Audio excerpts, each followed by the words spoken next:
I can tell you right now, this is going to be the longest night of my life. There's no way I'm going to be able to fall asleep with that noise. I should have brought earplugs. But this is what we want to do. We want to change places with guys like Roosevelt to really, feel what it's like to be out on the streets. So take a look. Our next guest is a self-made millionaire and real estate mogul, and he's also described as a risk taker.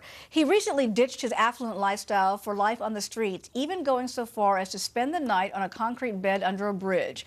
Frank McKinney is joining us now from Fort Lauderdale, Florida, to tell us why he's been trading places with the homeless and why he's so passionate about making a difference. Frank, great to see you.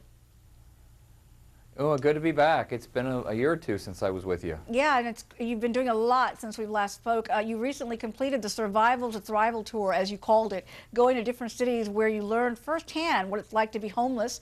What did you come away with? What did you learn? Well, my book, The Tap, that actually you had on a little while ago, started picking up steam, and we had never toured that book, and so we decided to go, instead of to bookstores, we went to homeless shelters, soup kitchens, and food pantries across the country, 16 cities, 24 days, over 4,100 miles, and instead of that typical, book tour, I swapped places with a homeless person in every one of those cities. And most of the work our charity does is over in Haiti, but this time we felt that America was really hurting, especially the indigent, especially those who care for the indigent. A lot of these homeless shelters, Uma, were shutting down. So if you're a homeless person, your homeless shelter shuts down, where do you go?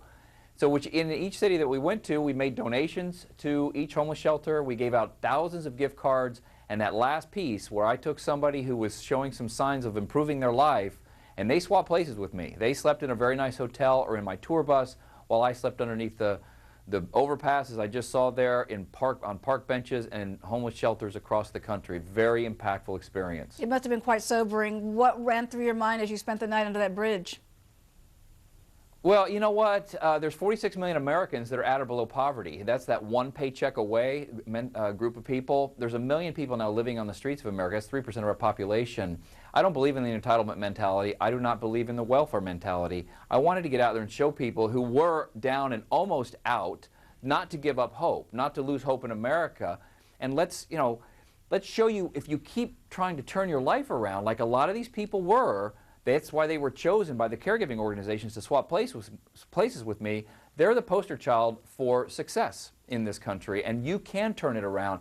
Now, for me, I think anybody watching this, you can endure one night, knowing that the next day you're on the tour bus going to the next city. But I'll tell you, some of the places I stayed, where I, kind of grew a beard and I didn't look like this, it would cause for me to stop or kick any bad habit and get out of the unemployment line and get to work, take advantage of the free enterprise and capitalism that this country's been built upon.